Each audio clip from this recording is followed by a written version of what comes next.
we continue to accept and or participate in negative behavior, these are sure ways to continue our children on a path of destruction. And I'm going to say that one again too. If we continue to accept and participate in the negative behavior of our students, our children, we are surely helping them to continue on the path of destruction. We have parents who will smoke with their children, who will drink with their children, shoot dice with their children.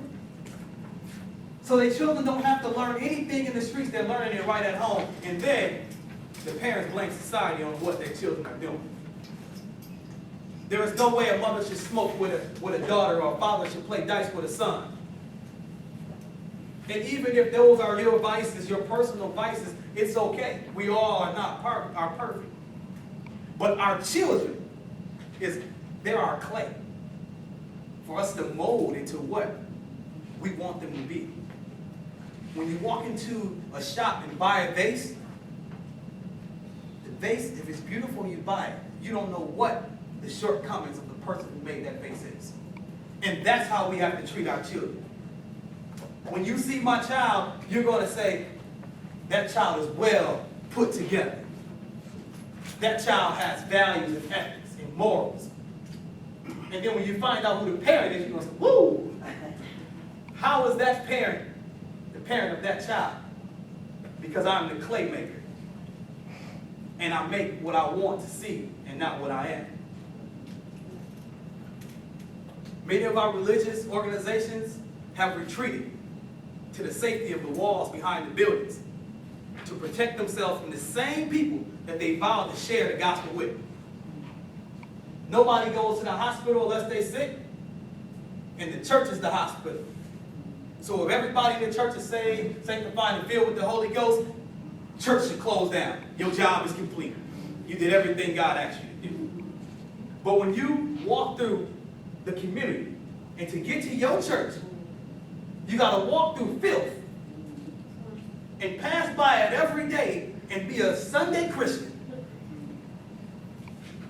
You're going against what God said. You're going against everything that you vowed to do for your community and for the people inside there to show the love of Christ. You're going against that. Our history shows that when we are faced with adversity, like the current situations with our youth, which is horrible, not just here in Mississippi, but from New York all the way to California. Our current situation with our youth is horrible. They're lost. And they're lost because we have put them in a room and painted all of the windows shut and locked all of the doors and told them, go ahead. Figure it out. But again, we're the Christians. We're the parents. We're the educators. We're the role models. We're the failures. That's what we are.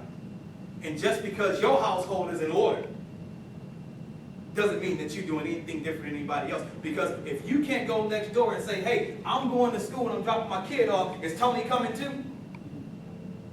Then you fail. Being concerned with what's going on in your house only is the exact opposite of what community stands for. We are now, with lots of our youth, at our organizations, we drew our strength from the church every time adversity came. If you look at history, especially in our community, the church was so involved with everything from the church was the first politicians of the communities. Before we could vote, before we had a say-so, before we meant anything, it was the religious organizations that spoke for us. Not anymore. Now they speak for numbers and they speak for anybody who's going to put something in their building fund that they've been doing for 50 years but can't fix a doorknob and start a youth program to save somebody off the street or give somebody some money to pay some gas or put some water back on in their house. But every week they want us to put money in the building fund. Where does that money go?